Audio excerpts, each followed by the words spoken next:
আজকে আমি আপনাদের সজনে ডাঁটা রান্না করে দেখাবো। আমি প্রথমে সজনে ডাঁটা দেখেন বাজার থেকে এনেছে, আমি বাঁধন খুলে নিয়েছি। নিয়ে এখন আমি এটা সুন্দর করে ডাঁটাটা ছুলে পরিষ্কার করে নেব। দেখুন আমি ছুলে নিচ্ছি ডাঁটাটা, একে একে সবগুলো ডাঁটা আমি ছুলে নেব।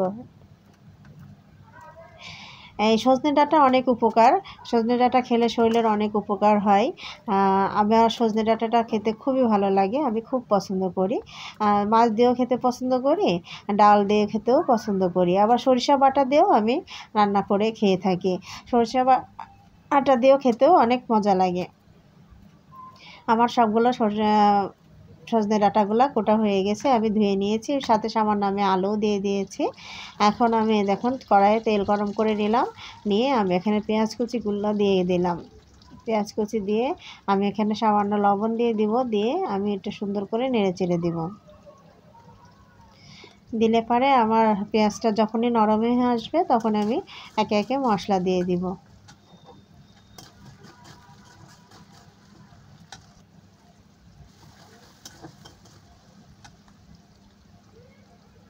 আমি দিয়ে দিলাম রসুন বাটা, দিয়ে দিলাম আদা বাটা, জিরা বাটা, এবার মরিচের গুঁড়া, হলুদের গুঁড়া দিয়ে আমি সামান্য পরিমাণ পানি দেব, ধনিয়া গুঁড়াও দিয়ে দিলাম, সামান্য পরিমাণ পানি দেব, দিয়ে আমি এটা কষিয়ে নিব।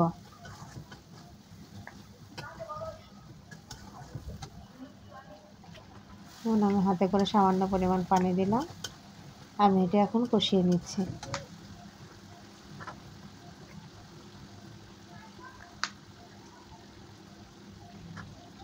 এখন আমার প্রায় কষানো হয়ে আসছে, তেল ভেসে আসছে।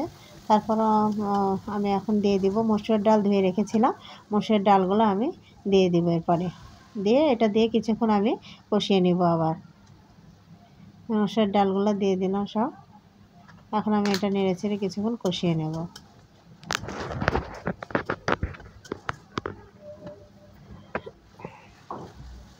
আমার কষানো হয়ে গেছে প্রায়, আমি এখন আস্তে আস্তে সজনের ডাঁটাগুলো দিয়ে দিব।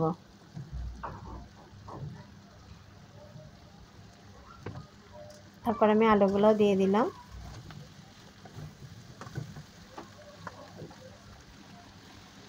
সামান্য পরিমাণ পানি দিয়ে দিলাম, দিয়ে আমি এটা মশলার সাথে সুন্দর করে মিশিয়ে দিব। দিয়ে পরবর্তীতে আমি ঢাকনা দিয়ে ঢেকে কষিয়ে নেব।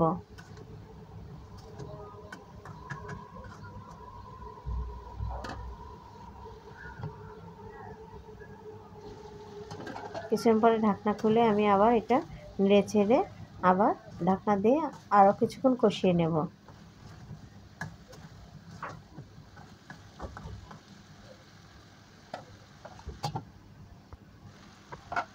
এই যে আমার প্রায় কষানো হয়ে গেছে। এই পর্যায়ে আমি পানি দিয়ে দেব ঝোলের জন্য। এখন আমি পরিমাণ মতো পানি দিয়ে দিচ্ছি ঝোলের জন্য। আমার ডাঁটাটা সিদ্ধ হতে লাগবে এবং ডাউলটা ভালো করে সিদ্ধ হতে হবে, এজন্য আমি পানির পরিমাণটা একটু বেশি দিয়ে দিলাম। এটা ফুটে মাখা মাখা হয়ে আসবে। দেখুন এটা ফুটে কি সুন্দর একটু মাখা মাখা হয়ে গেছে। এখন আমি এখানে কিছু আস্ত কাঁচামরিচ দিয়ে দিলাম, একটু ঘ্রাণের জন্য, সুন্দর একটা স্মেল আসবে। লাস্টে আমি জিরা গুঁড়া দিয়ে নামিয়ে ফেলবো। এভাবে আপনারা সজনে ডাঁটা রান্না করে খেয়ে দেখেন মসুরের ডাউল দিয়ে। মসুরের ডাউল দিয়ে সজনে ডাঁটা রান্না করলে আসলে খুব সুন্দর লাগে, ঝোলটাও অনেক গ্রেভি হয় যেহেতু ডাউল দেওয়া হয়েছে। দেখুন আমার রান্না কমপ্লিট, এই দেখুন পরিবেশন করেছি, মাশাআল্লাহ কি সুন্দর লাগছে দেখতে। মাশাআল্লাহ, সবাই আমার জন্য দোয়া করবেন। আসসালামু আলাইকুম।